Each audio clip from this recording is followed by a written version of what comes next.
I'm Maxwell Middleton. I'm the senior at St. Peter's Prep. I'm from Glen Ridge, New Jersey.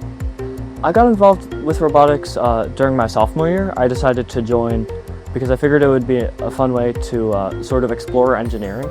Everything on the robot is done by students. Everything designed is done by students, and everything in the programming is done by students.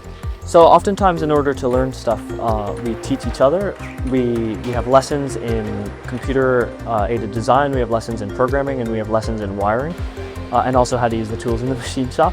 So this is the workshop. This is where we meet every day after school during the season, and it's where the robot is actually fabricated. Part of the great experience of robotics is learning how to use tools. So for the first few weeks of January, we start designing the robot. Everyone gets together and we all brainstorm together. We fabricate the parts, program the robot, wire and then program it, and then test. We compete in early March in a competition and one in mid-March usually. Last year, we won our first competition in our history, and it was pretty euphoric. They give out these beautiful blue banners to the winning teams, and so we finally have one in our shop.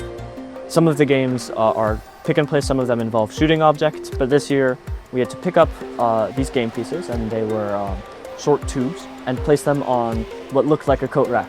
And then at the end of the game each year, there's something called the climb. This year's climb was to climb on the challenge was to climb on a deep cage, which was very low and made it difficult. To be a student at Prep, to me, it means to try your all at everything. I guess magis is one of my favorite values that we have at Prep, and it's the idea of trying to do more. So you can get involved with robotics, you can get involved with soccer, you can get involved with music, and by doing everything you can and by giving your all, you can truly learn and grow that way. But it's not always about the winning, it's also about the joy in interacting with teammates on the field or in the workshop. So if you're coming to Prep next year, you should join robotics or at least check it out. My name is Maxwell Middleton, and I'm a Marauder.